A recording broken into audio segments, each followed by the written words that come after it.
Hey minions, welcome to Crank It Up. I'm Jim Price, and on this episode of Calling All Titans, I want to talk about the Tornado Titan, Category 5. This Titan was revealed to those who watched Day of Smashing 2, the second one, and wasn't even on the schedule, because I wanted to reward our most loyal viewers while punishing everyone else for the 5 or so days until someone inevitably leaked it. I thought It's Your Fault was perfect and didn't need any Titans, but if you had asked me the first time which faction would get one first, I would have said Tornadoes. And then It's Your Fault got 3 Titans, but what do I know? Since we know Tornadoes got one, we can jump immediately into our 3 questions. Where did the Tornadoes go wrong? What do they need? And what does this Titan give them? Personally, I love movement. It's one of those perfect mechanics that serves as both something that a card can do and a faction can do, and it's odd that Tornadoes were in the 9th set, but were the first pure movement faction. With regards to abilities, there is a phrase I often use privately and on occasion publicly, and I just used it before. Is this something cards can do or a faction does? For example, dueling. Dueling seems better suited at the card level rather than the faction level. Movement is interesting because it can work in either context. When a faction has 1 or 2 movement cards, it's effective. When you build a faction around movement entirely, it still works. Antagonistic movement is great for waste strategies, while self-movement works wonders for spreading out and avoiding power creep. But I would also argue that movement is one of the 2 mechanics most easily deprecated or outclassed. I think there is no greater victim than Cyclone. It's not just that Cyclone is outclassed in its own set. Yes, Great White's destruction is mandatory, but this is rarely a problem. Ram makes Cyclone even worse. Spectrum came really close to making Cyclone worse, and she had to settle for the same ability in a better context.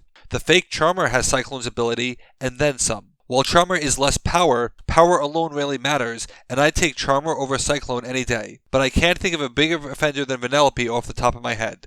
Cyclone certainly isn't bad. Like I said, it's very easy for other cards to start better, and all you need is to have too many cards that have that quality for a faction to fall behind. I haven't been a fan of Monster Tornado for a while now because of its power cap, but it also has to low 10 with its locality restrictions. Whereas a card like Northern Mover, while being limited to just you, seems so much better because the Tornadoes already have plenty of waste opportunities. So let's throw in a Sonus Rule violation for good measure. Of course, outclassing goes both ways, as Dust Devil copies a literal leader ability, but in a much better context. However, I often find myself not playing Dust Devils without extra plays. Given that Tornadoes avoid power creep anyway, it's not like I need to play my lower power minions. I think it all builds up to Tornadoes having a lot of situational cards that are boom or bust, while also having cast problems. It's really hard for standard action-based movement to not be terminal, even though it could be for stalling purposes. I feel like this hurts their waste potential, and if you try too hard to make a standard action movement non-terminal, you end up with Tradewinds, one of my least favorite cards in the game. This card just doesn't work for me due to a lack of opportunity, but we'll talk more on that later. Ripped Off is one of those hit or miss cards, and taking up a disenchant slot really hurts them. They have Not in Kansas, which can be really strong, but they will always be carried by their 3 specials, though not as much over the rainbow. For movement to matter non-terminally, you need a reason to move, like how Ultimates have aid from allies, or Knights have every card in their deck. Imagine a Noble Steed card as a flexible action. They have no draw or native power, so they need to make every play count, and passing on actions is a real problem that they have. Enter the Category 5. I like this Titan, but I admit that it is harder to play than you think unless you pair them with other movement factions, which, let's be real, you probably are if you're playing Tornadoes. But looking in a vacuum, you need to move 2 or more minions in a turn, reusing the same bad terminology from Ancient Lord, which brings up an interesting question. If you move the same minion twice, does that count? I actually have no idea, and as of the time of recording, I haven't seen a definitive answer either way, which is unfortunate. Without a Cyclone or Monster Tornado, this generally means you are burning an action to bring in the Titan. Of course, Tradewinds just so happens to be a card that causes 2 movements, which can bring out the Titan itself. However, this is very hard to do in 2-player, because what minions are you moving? You can play a Dust Devil, but I mentioned before how I often do not play them. So if I play a Twister, that actually gives them 1 of the 2 movement, so I don't really need Tradewinds, I just need 1 move. I have felt that this Titan compels me to make situations where I can play Tradewinds just to get the Titan out, but at that point, I've used a lot of movement for the turn. What Tradewinds can do is give you the first 2 movements, then use a Twister to gain power by propelling itself. It's better than the alternative, even though I prefer for twisters to be my finishers because of the waste potential.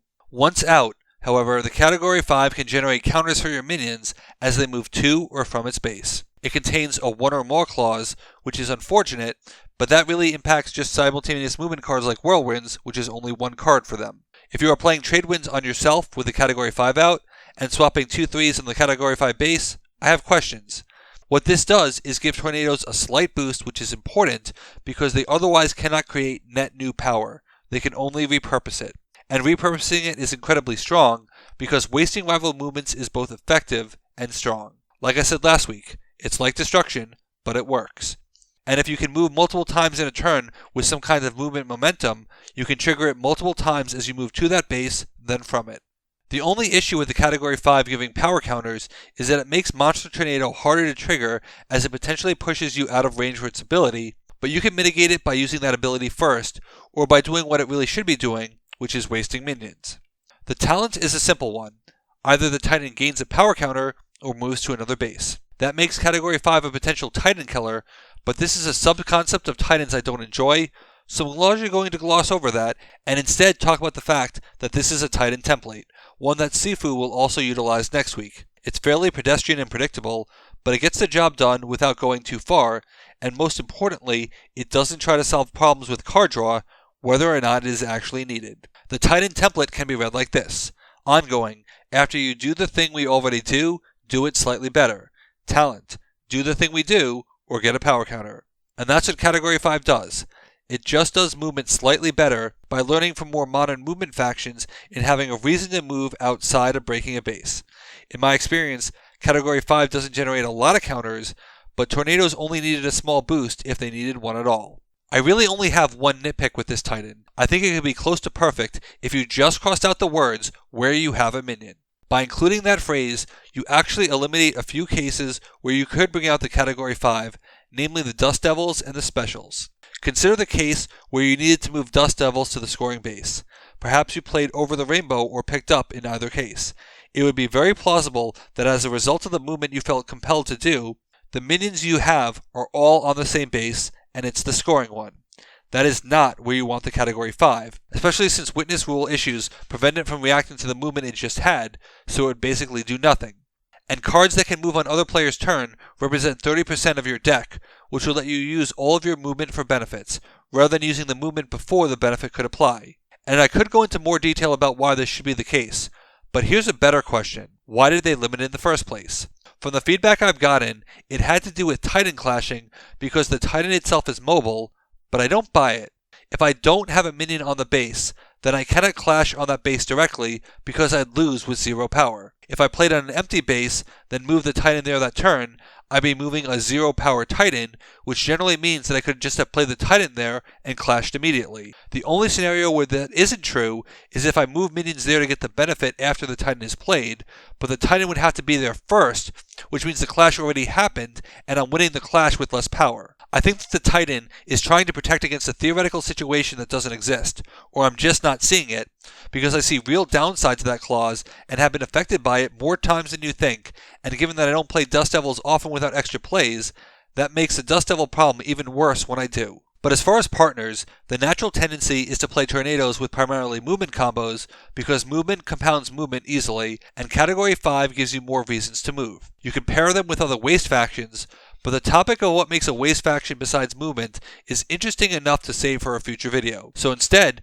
I wanted to focus on the idea that some factions have movement rather than are movement. Because of the simultaneous trigger for the ongoing, you are looking for factions that have multiple discrete movement triggers but don't immediately leap out. Sharknado is a classic such combo, but as you saw in Day of Smashing 2, the second one, the Category 5 can compete for airtime with partner titans. The partner that comes to mind in this vein is Steampunks. You have 6 Steampunk cards that are capable of discrete movement triggers, and there is a real possibility of 5 power Ahabs with minimal setup. It's worth noting that you can trigger the Category 5 with non-terminal movement, which solves a key cast problem for the tornadoes. If you roll high with this combo, adding the Steampunk recursion to the tornado specials is incredibly powerful, even if you lack singularly powerful minions. That is the other takeaway from the Category 5. Since tornadoes love kicking your singularly powerful minions off the base before or after, and preferably after, What Category 5 can do is make them slightly stronger, so saving them is even more impactful. And it does it through counters, which I like with Big Hero 6. You'll notice that Baymax does not have the instead of the discard pile clause, because reintroducing it in Disney would be silly, and this means that Baymax functions as a discrete trigger from Gone with the Wind. If you can station the Category 5 on another base, then you keep adding counters to a faction that wants them, while also moving Baymax with Gone with the Wind to recharge it and potentially set up a triple score. If timed appropriately, you are getting benefits from moving to the Category 5 and then from it, paying careful attention to timing. Throw in the fact that the normally discardable Ripped Off has internal uses for saving some nice modifiers, and the fact that Big Hero 6 has TDAC, and you get a surprisingly fun and effective combo. Though the Titan is certainly templated, I do like the Category 5 because it aims to give tornadoes a nice boost and, more importantly, makes movement matter in the mid-game, which is something not really realized until Knights because Ultimates lack power counters, which is a necessity for that type of effect. It's not flashy, but it works, and accurate and justified nitpicking aside, it is a good Titan. What are your thoughts on the Category 5, and who are you going to try it with? Let me know in the comments. Thanks for watching, be sure to like and subscribe, let's shut it down.